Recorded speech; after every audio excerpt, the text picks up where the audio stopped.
शहनाइयों की गूंज अब शांत हो चुकी थी। हवेली नुमा घर में मेहमानों की चहल पहल भी अब कम हो गई थी। चारों तरफ फूलों की खुशबू महक रही थी, लेकिन इस खुशबू में जानवी के लिए एक अजीब सी घुटन थी। जानवी, जो एक छोटे से गांव की रहने वाली थी, आज इस बड़े घर के सबसे बड़े बिजनेसमैन गौरव की पत्नी बनकर इस कमरे में बैठी थी। जानवी ने सुर्ख लाल रंग का जोड़ा पहना था। घूंघट की ओट में उसकी कांपती पलकें और हाथों में रची गहरी मेहंदी उसके डर और उम्मीद को बयां कर रही थी। उसने बचपन से सुना था कि शादी के बाद एक लड़की की नई दुनिया शुरू होती है, लेकिन उसे क्या पता था कि उसकी दुनिया की शुरुआत इतनी वीरान होगी। तभी कमरे का दरवाजा खुलने की आवाज आई। जानवी की धड़कनें तेज हो गई। गौरव कमरे में दाखिल हुआ। उसने शेरवानी के बटन खोलते हुए एक ठंडी आह भरी। उसने जानवी की तरफ देखा भी नहीं और सीधे बालकनी की तरफ चला गया। वहां खड़े होकर उसने एक सिगरेट सुलगाई और काफी देर तक धुएं के छल्लों में अपनी बेबसी को देखता रहा। कुछ देर बाद गौरव अंदर आया। जानवी अभी भी पलंग के किनारे सहमी बैठी हुई थी। गौरव उसके पास आया, लेकिन उसकी आंखों में वह प्यार नहीं था जिसकी उम्मीद एक दुल्हन को होती है।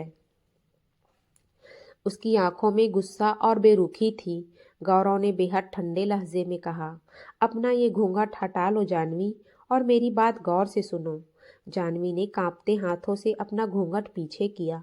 उसकी मासूमियत और सादगी गौरव को एक पल के लिए हिला गई, पर उसने अपने दिल पर पत्थर रख लिया। गौरव आगे बोला, तुम्हें लग रहा होगा कि आज से हम एक सुखी वैवाहिक जीवन शुरू करेंगे, तो अपनी ये गलत फहमी निकाल दो। यह शादी सिर्फ मेरी माँ की जिद और गिरती हुई सेहत की वजह से हुई है। मेरे दिल में तुम्हारी जैसी गांव की लड़की के लिए कोई जगह नहीं है। हम इस कमरे में साथ जरूर रहेंगे। दुनिया को दिखाने के लिए हम पति पत्नी भी होंगे, पर मेरे करीब आने की कोशिश कभी मत करना। जानवी की आंखों से एक आंसू टपक कर उसके हाथ पर आ गिरे। उसने हिम्मत जुटाकर धीमे से कहा, पर गौरव जी, मेरा क्या कसूर है? मैंने तो बस अपनों की खुशी के लिए। उसकी बात काटते हुए गौरव चिल्लाया, कसूर तुम्हारा यह है कि तुम मेरी पसंद नहीं हो। मेरा रहन सहन, मेरी दुनिया और तुम्हारी सादगी का कोई मेल नहीं है। तुम अपनी सीमा में रहना और मैं अपनी। आज की रात मैं सोफे पर सो रहा हूँ, और बेहतर होगा कि तुम भी अपनी उम्मीदें यहीं दफन कर लो। इतना कहकर गौरव ने अपनी तकिया उठाई और सोफे पर जाकर लेट गया। जानवी स्तब्ध रह गई।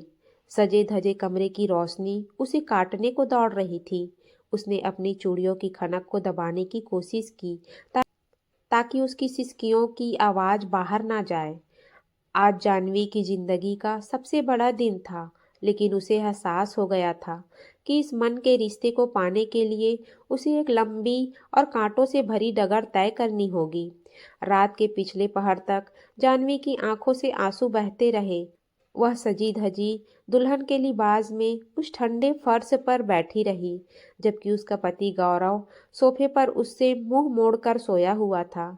जानवी ने कभी नहीं सोचा था कि उसका वैवाहिक जीवन इतनी कड़वाहट से शुरू होगा, लेकिन जैसे ही सूरज की पहली किरण कमरे की खिड़की से अंदर आई, जानवी ने अपने आंसू पोंछे। उसने मन में ठान लिया कि चाहे गौरव उसे स्वीकार करे या ना करे, इस घर की बहू होने के नाते वह अपना हर फर्ज निभाएगी। उसने भारी मन से अपना भारी जोड़ा उतारा और एक सादी सी सूती साड़ी पहनकर नीचे रसोई की तरफ चली गई। हवेली की रसोई में सन्नाटा था। जानवी ने चुपचाप चूल्हा जलाया और सबके लिए चाय और नाश्ता तैयार करने लगी। तभी गौरव की माँ सुमित्रा जी रसोई में आई। अपनी नई बहू को इतनी जल्दी काम करते देख उनके चेहरे पर मुस्कान आ गई। वे जानवी के पास गई और उसके सिर पर हाथ रखकर बोली, अरे जानवी बेटा, आज तो तुम्हारी पहली सुबह है। तुम्हें तो आराम करना चाहिए था। ये सब करने की क्या जरूरत थी? जानवी ने जबरदस्ती एक मुस्कान चेहरे पर लाई और धीमी आवाज में कहा, माँ जी, माँ कहती थी कि नए घर में अपनी पहली सुबह की शुरुआत बड़ों की सेवा करनी चाहिए। मुझे अच्छा लगेगा अगर आप मेरे हाथ की बनी चाय पिए। सुमित्रा जी को जानवी की सादगी भा गई, लेकिन उनकी अनुभवी आंखों ने जाह्नवी के चेहरे की पीलापन और सूजी हुई आंखें देख ली थी। उन्होंने प्यार से पूछा, सब ठीक तो है ना बेटा? गौरव ने कुछ कहा तो नहीं? जाह्नवी का गला भर आया, लेकिन उसने खुद को संभालते हुए कहा, नहीं माँ जी, गौरव जी बहुत अच्छे हैं। तभी सीढ़ियों से उतरते हुए गौरव की आवाज़ आई। वह ऑफिस जाने के लिए तैयार था। जैसे ही उसकी नज़र रसोई में काम करती जाह्नवी पर पड़ी, उसके चेहरे पर फिर से वही चिड़चिड़ापन आ गया। वह डाइनिंग टेबल पर बैठ गया। जाह्नवी कांपते हाथों से उसके लिए नाश्ते की प्लेट लेकर गई। जैसे ही उसने प्लेट टेबल पर रखी, गौरव ने बिना उसकी तरफ देखे रूखेपन से कहा, मुझे ये पराठे और मक्खन नहीं पसंद। मैं केवल ब्लैक कॉफ़ी और टोस्ट खाता हूँ। अगली बार कुछ बनाने से पहले पूछ लिया करना। अपनी गांव की आदतें यहाँ मत थोपो। सुमित्रा जी ने टोका। गौरव, ये क्या तरीका है बात करने का? जाह्नवी ने कितनी मेहनत से तुम्हारे लिए नाश्ता बनाया है। गौरव कुर्सी पीछे ढकेलते हुए खड़ा हो गया और घड़ी देखते हुए बोला, माँ मुझे देर हो रही है, और वैसे भी मेहनत करने से स्वाद नहीं आता। जाह्नवी, मेरा लंच पैक करने की ज़रूरत नहीं है, मैं बाहर ही खा लूँगा। इतना कहकर गौरव बिना नाश्ता किए घर से बाहर निकल गया। जाह्नवी वहीं खड़ी रह गई। उसकी आंखों में फिर से पानी भर आया। माँ जी ने उसका हाथ थाम लिया और दिलासा देते हुए बोली, घबराओ मत बेटा, वो थोड़ा जिद्दी है पर बुरा नहीं। धीरे धीरे सब ठीक हो जाएगा। जाह्नवी ने मन ही मन सोचा, सब ठीक कब होगा? क्या गौरव जी कभी मेरी मेहनत और मेरे प्यार को देख पाएंगे, या मैं ताउम्र इस घर में एक अजनबी बनकर ही रह जाऊंगी? उधर ऑफिस पहुंचकर गौरव काम में डूबा था, पर कहीं ना कहीं जाह्नवी की वो मासूम सूरत उसके दिमाग से नहीं निकल रही थी। उसने खुद को झिड़कते हुए कहा, नहीं गौरव, तुम्हें कमज़ोर नहीं पड़ना है। दिन बीत रहे थे, लेकिन गौरव और जाह्नवी के बीच की दूरियां कम होने का नाम नहीं ले रही थी। गौरव जाह्नवी को ऐसे अनदेखा करता जैसे उसका कोई अस्तित्व ही ना हो। जाह्नवी हर रोज अपमान का घूंट पीती, लेकिन अपनी मर्यादा और संस्कारों को कभी नहीं छोड़ती थी। एक रात मौसम ने अचानक करवट ली।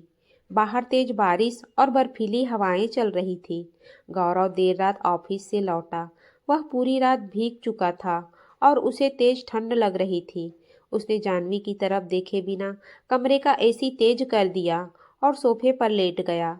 आधी रात को जाह्नवी की आंख खुली तो उसने गौरव के कराहने की आवाज़ सुनी। वह घबरा कर उठी और गौरव के पास पहुंची। उसने देखा कि गौरव तेज बुखार में तप रहा था। उसका शरीर आग की तरह जल रहा था और वह बेहोशी की हालत में कुछ बड़बड़ा रहा था। जाह्नवी ने तुरंत एसी बंद किया और गौरव को कंबल ओढ़ाया। उसने उसके माथे पर हाथ रखा तो उसकी रूह कांप गई। बुखार बहुत तेज था। वह तुरंत रसोई में गई, गर्म पानी किया और एक सूती कपड़ा लेकर गौरव के पास बैठ गई। पूरी रात जाह्नवी ने पलक तक नहीं झपकाई। वह ठंडे पानी की पट्टियां गौरव के माथे पर रखती रही। गौरव कभी ठंड से कांपता तो कभी पसीने से तरबतर हो जाता। जाह्नवी उसके पैरों को सहलाती और भगवान से उसकी सलामती की दुआ मांगती रही। उस वक्त वह भूल चुकी थी कि इसी इंसान ने उसे रात भर रुलाया था। उसे बस इतना याद था कि वह उसका पति है। सुबह के करीब 4 बजे जब गौरव का बुखार थोड़ा कम हुआ तो जाह्नवी वही सोफे के नीचे फर्श पर सिर टिकाकर सो गई। उसका हाथ अभी भी गौरव के हाथ को थामे हुए था। सुबह की पहली किरण कमरे में आई तो गौरव की आंख खुली। उसे अपना शरीर बहुत हल्का और शांत महसूस हो रहा था। जैसे ही उसने हिलने की कोशिश की, उसे अपने हाथ पर किसी के स्पर्श का एहसास हुआ। उसने नीचे देखा। जाह्नवी बेसुध होकर फर्श पर सोई हुई थी। उसके बाल बिखरे हुए थे और चेहरे पर थकान साफ दिख रही थी। पास में रखे पानी की कटोरे और गीली पट्टियों को देखकर गौरव को सब समझ आ गया। उसे याद आया कि रात में वह कितना लाचार था और जाह्नवी ने कैसे उसकी सेवा की। पहली बार गौरव के मन में जाह्नवी के लिए नफरत की जगह ग्लानि ने ली। उसने धीरे से अपना हाथ जाह्नवी के हाथ से छुड़ाने की कोशिश की, पर जाह्नवी हड़बड़ाकर उठ गई। जाह्नवी ने घबराते हुए पूछा, गौरव जी, अब आपकी तबीयत कैसी है? रुकिए, मैं डॉक्टर को फ़ोन करती हूँ या माँ जी को बुलाती हूँ। गौरव ने उसे रोकते हुए बहुत धीमी और कुछ हद तक नरम आवाज़ में कहा, नहीं, अब मैं ठीक हूँ। तुम्हें पूरी रात जागने की क्या ज़रूरत थी? बीमार मैं था, तुम भी बीमार पड़ जाती तो? जाह्नवी की आंखों में चमक आ गई। गौरव ने पहली बार उससे धीमी बात की थी और उसमें डांट नहीं बल्कि थोड़ी सी चिंता थी। जाह्नवी ने मुस्कुराते हुए कहा, आप ठीक है, मेरे लिए यही काफ़ी है। मैं आपके लिए अदरक वाली चाय लेकर आती हूँ।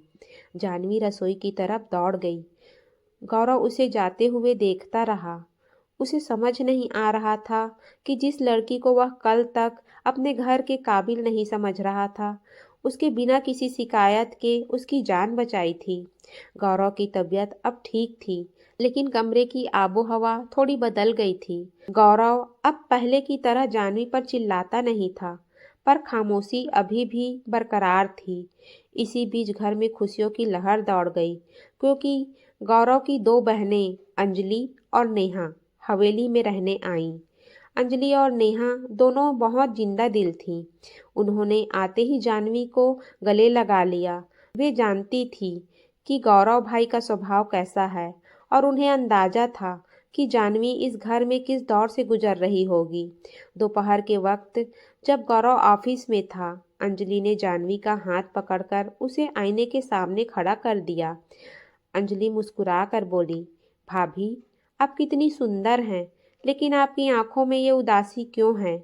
हम जानती हैं कि भाई थोड़े खूसट हैं, पर यकीन मानिए उनका दिल मोम का है। बस उस मोम तक पहुंचने के लिए थोड़ी सी आग जलानी पड़ेगी। नेहा ने शरारत से कहा, हाँ भाभी, भाई को सादगी पसंद है, पर उन्हें ये नहीं पता कि सादगी को भी अगर थोड़ा सलीके से सजाया जाए तो वो कयामत ढाती है। आप हमेशा ये ढीली साड़ियाँ और बिखरे बाल क्यों रखती हैं? जाह्नवी ने झिझकते हुए कहा, पर उन्हें तो मेरा सजना संवरना पसंद ही नहीं आएगा। वो कहते हैं कि मैं और मेरा गांव का तरीका उनके स्टैंडर्ड का नहीं है। अंजलि ने जाह्नवी को समझाते हुए कहा, भाभी, स्टैंडर्ड कपड़ों से नहीं, अंदाज से आता है। आज शाम जब भाई घर आए तो उन्हें एक नई जाह्नवी मिलनी चाहिए, ऐसी जाह्नवी जिसे देखकर वो अपनी फाइलें भूल जाएं। दोनों बहनों ने मिलकर जाह्नवी का मेक ओवर शुरू किया। अंजलि ने अपनी एक खूबसूरत डार्क मरून रंग की शिफॉन साड़ी जाह्नवी को पहनाई। नेहा ने उसके बालों को करीन से बांधकर एक छोटा सा गजरा लगाया और हल्की सी काजल और बिंदी से उसका चेहरा निखारा। जाह्नवी आईने में खुद को देख रही थी। वह वही जाह्नवी थी, पर आज उसमें एक नया आत्मविश्वास झलक रहा था। शाम को जब गौरव थका हारा घर लौटा तो ड्राइंग रूम में सन्नाटा था। उसने सोचा हमेशा की तरह जाह्नवी रसोई में होगी। वह जैसे ही सीढ़ियों की तरफ बढ़ा, उसकी नज़र सामने से आ रही जाह्नवी पर पड़ी। जाह्नवी के चलने से उसकी पायल की छन छन पूरे हॉल में गूंज रही थी। मरून साड़ी में उसकी गोरी रंगत खिल रही थी। गौरव के कदम वहीं जम गए। उसने आज से पहले जाह्नवी को इतने गौर से कभी नहीं देखा था। उसके हाथ से ऑफिस का बैग छूटते छूटते बचा। अंजलि और नेहा कोने में खड़ी होकर ये सब देख रही थी और दबी जबान में हंस रही थी। गौरव ने खुद को संभाला और गले को साफ करते हुए रूखेपन से पूछने की कोशिश की, ये सब क्या है? घर में कोई फंक्शन है क्या? जाह्नवी ने नजरें झुकाकर धीमी पर खनकती आवाज में कहा, नहीं, अंजलि और नेहा आई हैं, तो बस उनके कहने पर। गौरव कुछ कहना चाहता था, पर उसके पास शब्द नहीं थे। उसने बस इतना कहा, चाय मेरे कमरे में ले आना। वह मुड़कर ऊपर चला गया, लेकिन ऊपर जाते वक्त उसने एक बार पीछे मुड़कर जाह्नवी को जरूर देखा। जाह्नवी की मुस्कान आज उसकी आंखों तक पहुंच रही थी। उसे लग रहा था कि बहनों की तरकीब काम आ रही है। शाम के वक्त गौरव को एक बहुत बड़ी बिजनेस पार्टी में जाना था। उसकी माँ सुमित्रा जी ने जिद पकड़ ली कि इस बार वह अकेला नहीं बल्कि जाह्नवी को साथ लेकर जाएगा। गौरव हिचकिचा रहा था। उसे डर था कि जाह्नवी शहर के हाई प्रोफाइल लोगों के बीच शायद खुद को संभाल ना पाए और उसे शर्मिंदा होना पड़े। लेकिन माँ के दबाव में उसे मानना पड़ा। पार्टी में शहर के बड़े बड़े बिजनेसमैन अपनी पत्नियों के साथ आए थे। जानवी ने एक सादी लेकिन बेहद शालीन सिल्क की साड़ी पहनी थी। वह गौरव के साथ चुपचाप चल रही थी। गौरव उसे बार बार समझा रहा था, जानवी वहाँ बस चुप रहना और ज़्यादा किसी से बात मत करना, वहाँ के तौर तरीके अलग होते हैं। जानवी ने बस धीमे से सिर हिला दिया। पार्टी में गौरव के प्रतिद्वंदी बिजनेसमैन मिस्टर खन्ना भी आए थे। खन्ना हमेशा गौरव को नीचा दिखाने का मौका ढूंढते थे। जब गौरव और जानवी एक ग्रुप के पास खड़े थे तो खन्ना ने जानवी को ऊपर से नीचे तक देखा और तंज कसते हुए कहा, अरे गौरव, सुना था तुम्हारी शादी हो गई, पर यह नहीं पता था कि तुम अपनी बिजनेस डील्स की तरह अपनी बीवी भी किसी छोटे से गांव से उठा कर ले आओगे। क्या इन्हें अंग्रेजी आती भी है या सिर्फ नमस्ते पर गुजारा होता है? पार्टी में सन्नाटा छा गया। गौरव का चेहरा गुस्से से लाल हो गया। वह खन्ना को जवाब देना ही चाहता था कि तभी जानवी ने शांति से अपना सिर उठाया। जानवी ने बेहद सलीके और शुद्ध हिंदी में कहा, मिस्टर खन्ना, भाषा सिर्फ संवाद का जरिया होती है, संस्कार और बुद्धिमानी का पैमाना नहीं। गौरव जी ने मुझे गांव से लाकर अपने घर की लक्ष्मी बनाया है और लक्ष्मी का सम्मान करना हर बड़े बिजनेसमैन को आना चाहिए। रही बात अंग्रेजी की, तो अगर व्यापार में भाषा ही सब कुछ होती तो शायद दुनिया के बड़े बड़े विचारक आज अनपढ़ कहलाते। जानवी की बातों में इतनी गरिमा और तर्क था कि खन्ना के पास कहने को कुछ नहीं बचा। वहां मौजूद दूसरे बड़े व्यापारियों ने जानवी के आत्मविश्वास की तारीफ में तालियां बजा दी। गौरव स्तब्ध रह गया। उसे यकीन नहीं हो रहा था कि जिस जानवी को वह स्टैंडर्ड सिखा रहा था उसने आज उसकी साख बचा ली थी। पार्टी से लौटते वक्त गाड़ी में सन्नाटा था, लेकिन यह सन्नाटा कड़वाहट वाला नहीं था। गौरव बार बार साइड मिरर से जानवी को देख रहा था। अचानक उसने गाड़ी रोकी और जानवी की तरफ मुड़कर कहा, जानवी, आज तुमने जो किया उसके लिए थैंक यू। मैंने तुम्हें हमेशा कम समझा, पर आज तुमने साबित कर दिया कि इंसान के कपड़े या उसकी भाषा नहीं, बल्कि उसकी सोच उसे बड़ा बनाती है। जानवी की आंखों में खुशी के आंसू आ गए। गौरव ने पहली बार उसे सम्मान की नजरों से देखा था। उसने धीरे से जानवी के हाथ पर अपना हाथ रखा। जानवी को ऐसा लगा जैसे उसके सब्र का फल उसे मिल रहा हो। पार्टी से लौटने के बाद गौरव के मन में उथल पुथल मची हुई थी। जानवी ने जिस तरह उसका मान बढ़ाया था, उसने गौरव के अहंकार को चकनाचूर कर दिया था। उस रात मौसम ने भी जैसे करवट ले ली थी। शहर में मानसून की पहली भारी बारिश शुरू हो गई थी। खिड़कियों पर टकराती बारिश की बूंदें और बादलों की गर्जना पूरे वातावरण को और भी गंभीर बना रही थी। गौरव अपने कमरे की बालकनी का दरवाजा खोलकर बाहर देख रहा था। ठंडी हवा के झोंके उसे छूकर गुजर रहे थे। अचानक तेज बिजली कड़की, जिसकी रोशनी ने पूरे कमरे को एक पल के लिए सफेद कर दिया। जानवी, जो कमरे में कपड़े तय कर रही थी, बिजली की उस भयानक आवाज से बुरी तरह डर गई। उसके बचपन का एक डर था जो बिजली की गड़गड़ाहट से जुड़ा था। वह कांप गई और अनजाने में ही दौड़कर गौरव के पास पहुंची और पीछे से उसकी शर्ट का कोना कसकर पकड़ लिया।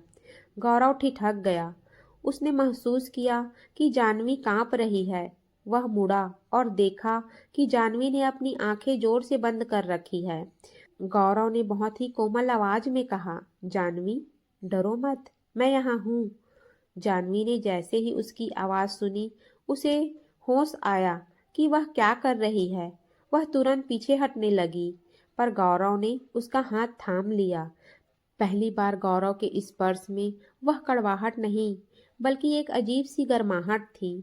गौरव उसे पास की कुर्सी पर बैठाया और खुद उसके सामने जमीन पर बैठ गया। उसने जानवी की आंखों में देखा, जहां अभी भी डर और पानी था। गौरव ने एक लंबी सांस ली और कहना शुरू किया, जानवी, तुम सोचती होगी कि मैं इतना पत्थर दिल क्यों हूँ, क्यों मैं तुमसे इतनी नफरत करता था।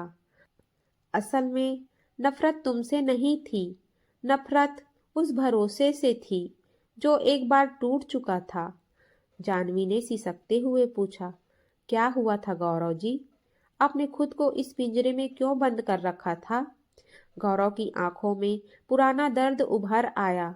उसने बताया, बरसों पहले मैं किसी और से प्यार करता था। मैंने उसे अपनी दुनिया मान लिया था, लेकिन जिस दिन हमारी शादी की बात होनी थी, वह मुझे और मेरे परिवार को छोड़कर किसी और अमीर आदमी के साथ चली गई।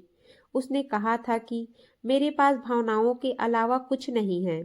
उस दिन मैंने तय कर लिया कि मैं अपने दिल में किसी के लिए जगह नहीं बनाऊंगा। मुझे लगा हर लड़की एक जैसी होती है, जो सिर्फ रुतबा और पैसा देखती है।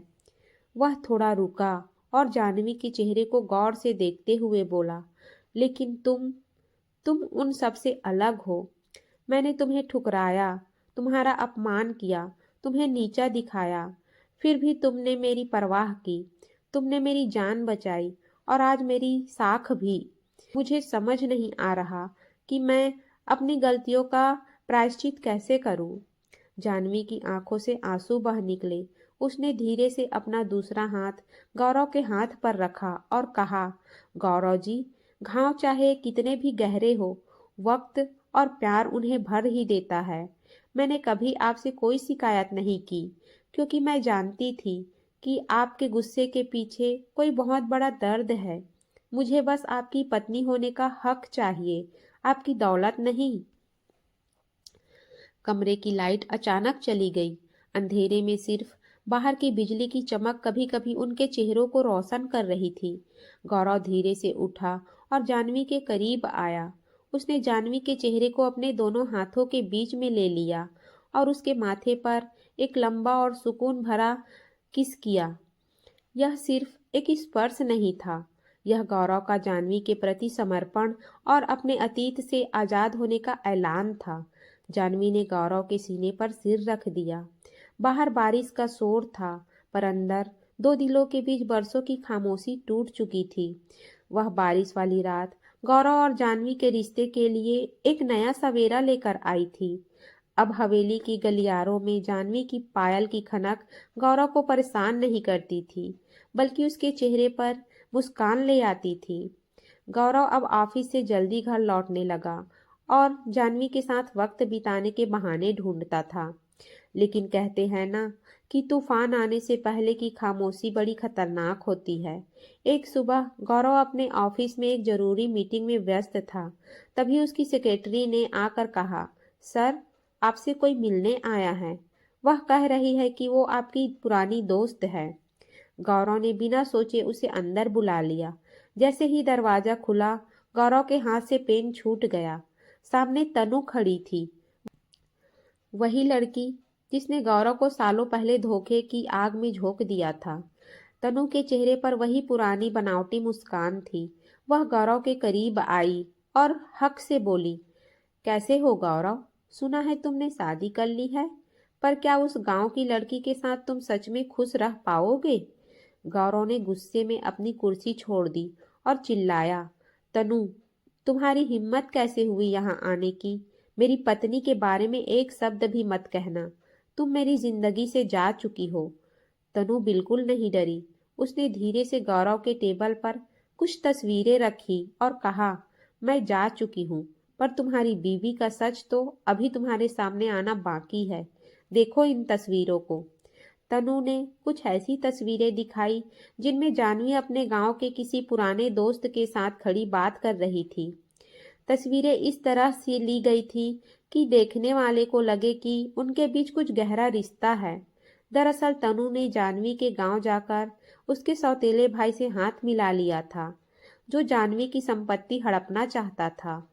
गौरव का दिमाग सुन्न हो गया। उसके पुराने जख्म हरे हो गए। उसने तनु को बाहर निकाल दिया, पर उसके अंदर शक का बीज बो दिया गया था। शाम को जब गौरव घर पहुंचा, जानवी ने हमेशा की तरह मुस्कुराकर उसका स्वागत किया। उसने गौरव का कोट लेना चाहा, पर गौरव ने उसे झटक दिया। जानवी चौंक गई। क्या हुआ गौरव जी? आप इतने परेशान क्यों हैं? गौरव ने अपनी आंखों में वही पुरानी नफरत भरकर पूछा, जानवी, क्या तुम्हारा गांव में कोई और भी था जिसे तुम भूल नहीं पाई? क्या यह शादी सिर्फ एक मजबूरी थी? जानवी का चेहरा सफेद पड़ गया। उसने कांपती आवाज में कहा, ये आप क्या कह रहे हैं? मेरे जीवन में आपके सिवा कोई नहीं है। गौरव ने वे तस्वीरें उसके सामने फेंक दी और कहा, तो फिर ये क्या है? क्या यही तुम्हारी मासूमियत है जिसके पीछे तुम अपनी असलियत छुपा रही हो? जानवी ने उन तस्वीरों को देखा। वह उसका बचपन का दोस्त था जो भाई के समान था, लेकिन गौरव के गुस्से के सामने उसकी आवाज नहीं निकल रही थी। गौरव ने बिना उसकी सफाई सुने कमरे का दरवाजा अंदर से बंद कर लिया। जानवी उस बंद दरवाजे के बाहर फर्श पर बैठ गई। बाहर फिर से बादल गरज रहे थे, लेकिन इस बार बिजली की चमक जानवी को गौरव के करीब नहीं ला रही थी, बल्कि उसे खुद से दूर कर रही थी। जानवी ने सिसकते हुए कहा, गौरव जी, एक बार मेरी बात तो सुन लीजिए। पर अंदर से कोई जवाब नहीं आया। तनु की साजिश कामयाब हो रही थी। गौरव का भरोसा एक बार फिर कांच की तरह टूट रहा था। क्या जानवी अपनी बेगुनाही साबित कर पाएगी? हवेली की खुशियों को जैसे किसी की काली नजर लग गई थी। गौरव, जिसने अभी अभी प्यार करना सीखा था, एक बार फिर से अपने शक के अंधेरे में कैद हो गया था। उसने जानवी से बात करना तो दूर, उसकी तरफ देखना भी बंद कर दिया था। जानवी रात भर कमरे के बाहर बरामदे में बैठी रोती रही, पर गौरव का दिल नहीं पसीजा। अगली सुबह जब गौरव ऑफिस के लिए निकला तो उसके चेहरे पर पत्थर जैसी कठोरता थी।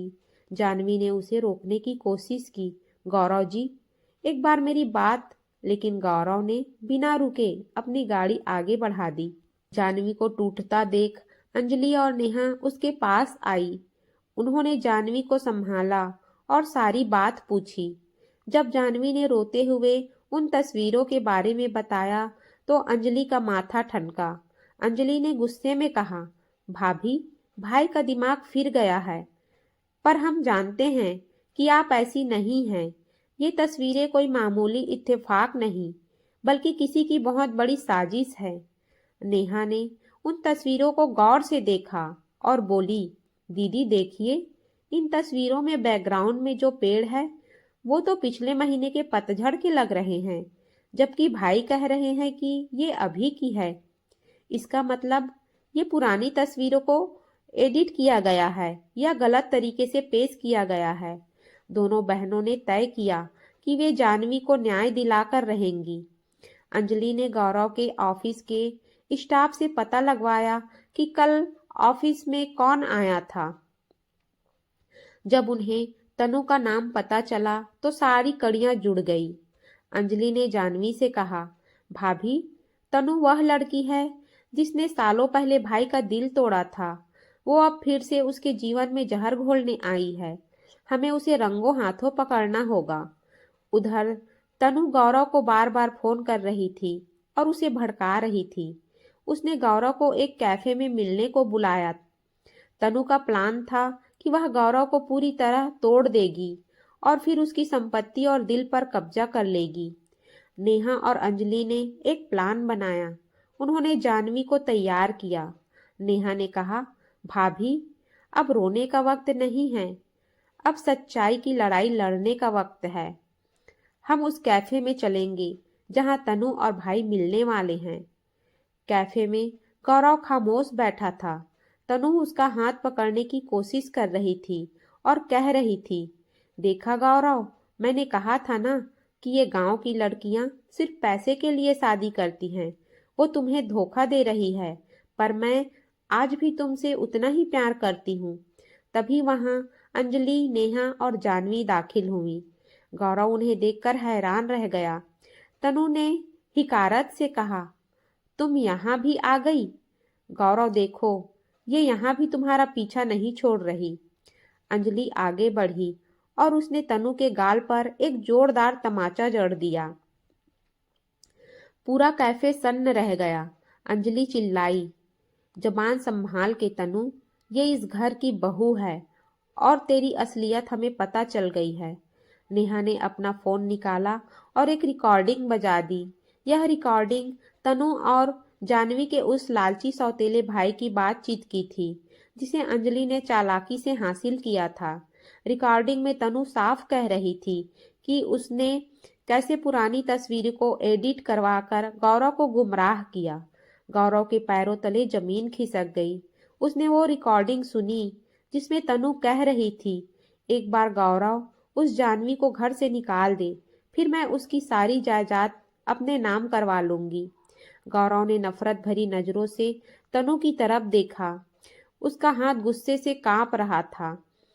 उसने तनु से कहा, तुम इतनी गिर सकती हो, मैंने सोचा नहीं था। आज के बाद अगर मेरे परिवार के आस-पास भी दिखी तो मुझसे बुरा नहीं होगा। दफा हो जाओ यहाँ से। तनु अपनी हार देखकर वहां से भाग निकली। अब कैफे में सिर्फ गौरव, उसकी बहनें और जानवी थी। गौरव की आंखें शर्म से झुकी हुई थी। उसने जानवी की तरफ देखा, जिसकी आंखों में अभी भी आंसू थे, पर उन आंसुओं में कोई शिकायत नहीं थी। गौरव ने लड़खड़ाती आवाज में कहा, जानवी, मुझे माफ कर दो, मैंने फिर से वही गलती की। कैफे से घर लौटने के बाद गौरव के मन में एक अजीब सी बेचैनी थी। उसे बार बार जानवी का वह रोता हुआ चेहरा याद आ रहा था, जब उसने उस पर शक किया था। उसे अपनी बुद्धि पर तरस आ रहा था कि कैसे वह एक बार फिर तनु जैसी औरत की बातों में आ गया और अपनी उस पत्नी का अपमान कर दिया जो उसके लिए साक्षात देवी समान थी।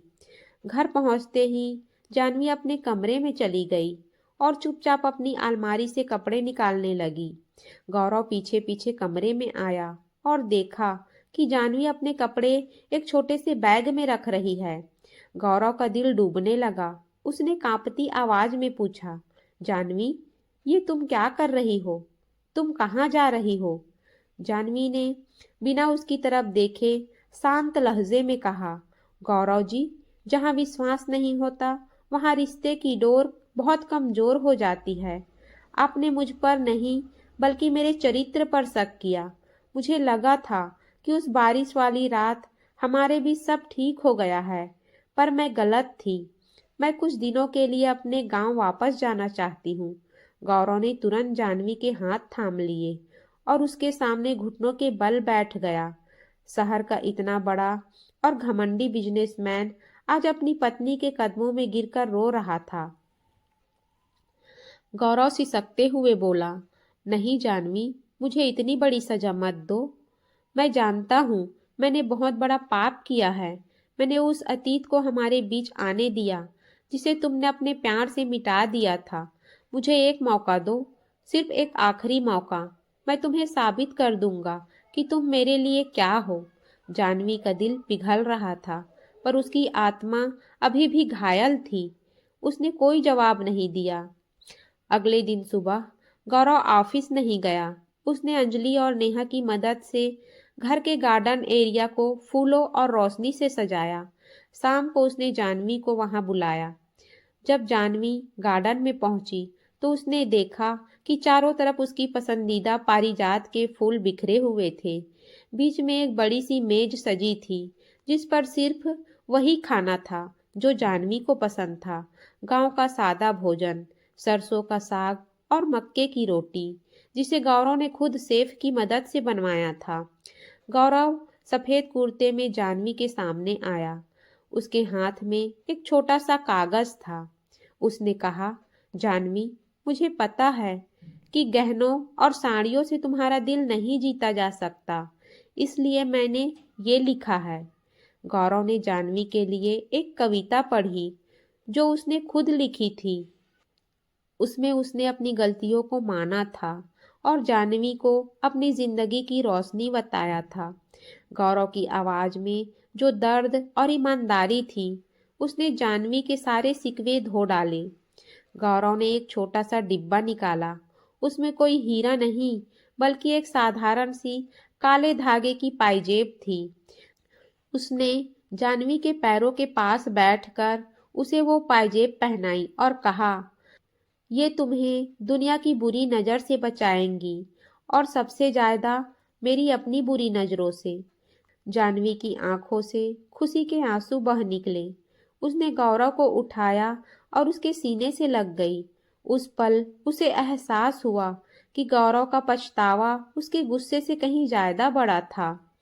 गौरव ने जानवी के कान में धीरे से कहा, जानवी, कल हम एक ऐसी जगह जा रहे हैं जहाँ सिर्फ तुम और मैं होंगे। हमारे इस नए रिश्ते की नई शुरुआत करेंगे। गौरव जानवी को शहर की भीड़ भाड़ से दूर पहाड़ों के बीच एक बेहद खूबसूरत और शांत हिल स्टेशन पर ले आया था। यहाँ चारों तरफ धुंध की चादर लिपटी हुई थी और देवदार के पेड़ों के बीच से छनकर आती सूरज की किरणें जादुई एहसास दे रही थी। गौरव ने यहाँ एक छोटा सा लकड़ी का कॉटेज बुक किया था, जहाँ उनके सिवा और कोई नहीं था। होटल के बड़े कमरों के बजाय गौरव ने जानवी की पसंद का ख्याल रखा था, जहाँ खिड़की खोलते ही झरने की आवाज सुनाई देती थी। शाम का वक्त था, वादियों में हल्की ठंडक बढ़ गई थी। गौरव ने कॉटेज के अंदर अंगीठी जला दी थी। जानवी खिड़की के पास खड़ी बाहर की खूबसूरती निहार रही थी। तभी गौरव पीछे से आया और उसने बहुत ही कोमल अंदाज में जानवी के कंधों पर एक गरम कश्मीरी शॉल डाल दी। जानवी ठिठक गई। गौरव के हाथों का स्पर्श आज कुछ अलग था। उसमें एक अजीब सी तड़प और गहरा सम्मान था। गौरव ने जानवी के बालों को उसके चेहरे से हटाते हुए धीरे से कहा, जानवी, आज जब मैं तुम्हें यहाँ इस सुकून के साथ देख रहा हूँ तो मुझे एहसास हो रहा है कि असली खुशी महलों में नहीं बल्कि तुम्हारे साथ इस सादगी में है। मैं बहुत वक्त बर्बाद कर दिया तुमसे नफरत करने में, पर अब मैं अपना हर लम्हा तुम्हारे नाम करना चाहता हूँ। जानवी मुड़ी और उसने गौरव की आंखों में देखा। उन आंखों में आज कोई शक नहीं था, सिर्फ बेपनाह मोहब्बत थी। जानवी ने धीरे से गौरव के कुर्ते की आस्तीन पकड़ी और कहा, गौरव जी, मैंने कभी आपसे चांद तारे नहीं मांगे। मुझे तो बस आपका वो वक्त और वो यकीन चाहिए था जो आज आपकी आंखों में दिख रहा है। अंगीठी की रोशनी उनके चेहरे पर नाच रही थी। गौरव ने धीरे से जानवी का हाथ थामकर उसे अपनी ओर खींच लिया। जानवी की धड़कनें तेज हो गई। उसने अपनी नजरें झुका ली। गौरव ने अपनी उंगलियों से उसकी ठोड़ी को ऊपर उठाया और उसकी आंखों में झांकते हुए बोला, क्या आज गौरव अपनी पत्नी को वो हक दे सकता है जिसे उसने खुद इतने दिनों तक ठुकराया था? जानवी ने बिना कुछ बोले अपनी आंखें मूंद ली, जो गौरव के लिए उसकी रजामंदी थी। गौरव ने झुककर जानवी के माथे को चूमा, फिर उसकी आंखों और गालों पर अपने प्यार की मोहर लगा दी।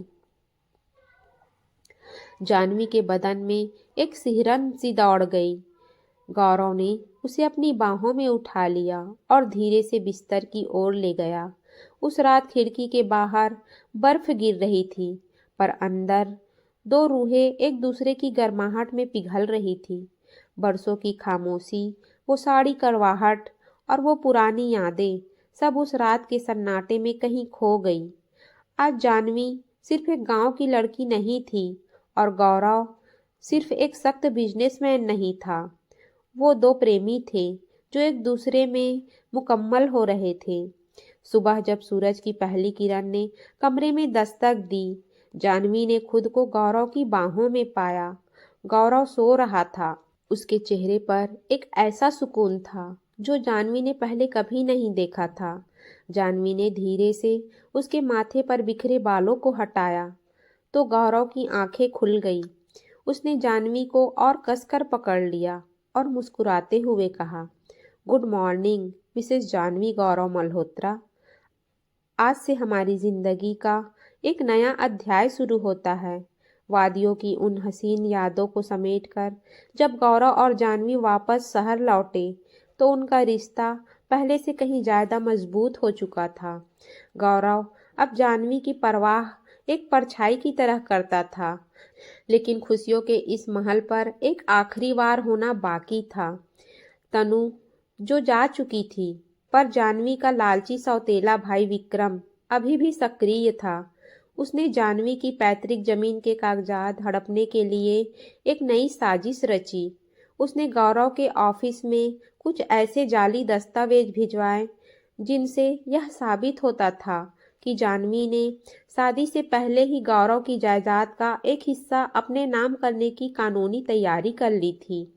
विक्रम खुद हवेली पहुंचा और गौरव के सामने कागज फेंकते हुए बोला, देखा गौरव साहब, जिस बहन को आप देवी समझ रहे थे उसने तो आपसे शादी ही आपकी दौलत के लिए की थी।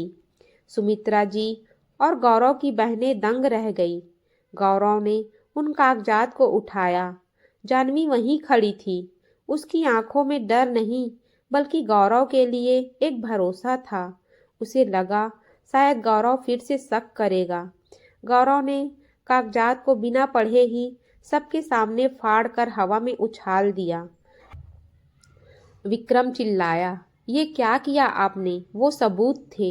गौरव विक्रम के करीब गया और उसकी आंखों में आंखें डालकर बोला, सबूत की ज़रूरत वहाँ होती है जहाँ यकीन कमज़ोर हो। जानवी ने मेरी जान बचाई है, मेरा घर संभाला है और मुझे प्यार करना सिखाया है। मेरी पूरी जायदाद भी उसके एक आंसू के बराबर नहीं है। और रही बात इन कागज़ों की, तो मुझे पता है कि मेरी पत्नी का चरित्र कैसा है। गौरव ने पुलिस को पहले ही बुला रखा था। विक्रम को उसकी जालसाजी के लिए गिरफ्तार कर लिया गया। जब विक्रम को ले जाया जा रहा था, गौरव ने जानवी का हाथ थाम लिया। जानवी की आंखों से खुशी के आंसू छलक पड़े। आज उसे अपनी जीत नहीं बल्कि अपने पति के उस अटूट विश्वास पर गर्व था। कुछ महीने बीत गए। अब हवेली में सन्नाटा नहीं बल्कि खिलखिलाहट गूंजती थी। गौरव ने अपने काम और निजी जीवन के बीच एक खूबसूरत संतुलन बना लिया था। वह अब हर शाम जानवी के साथ बालकनी में बैठकर चाय पीता और उससे उसके गांव की कहानियां सुनता। एक शाम गौरव ने घर में एक छोटी सी पूजा रखी। पूजा के बाद जब सब चले गए, गौरव जानवी को लेकर छत पर गया।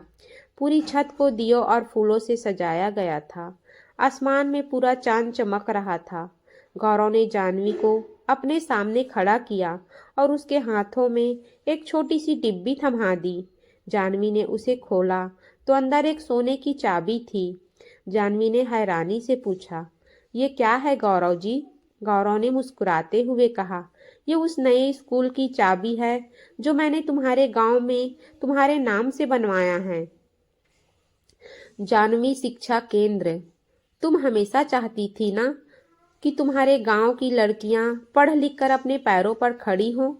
जानवी गौरव के गले लग गई। उसने कभी सपने में भी नहीं सोचा था कि उसे इतना प्यार करने वाला जीवन साथी मिलेगा। गौरव ने उसे खुद से थोड़ा दूर किया और उसकी आंखों में देखते हुए कहा, जानवी, तुमने मुझे एक बेहतर इंसान बनाया है। पहले मैं सिर्फ एक चलता फिरता जिस्म था, तुमने उसमें रूह फूंक दी है। गौरव ने जानवी के पल्लू को थोड़ा और सरकाया।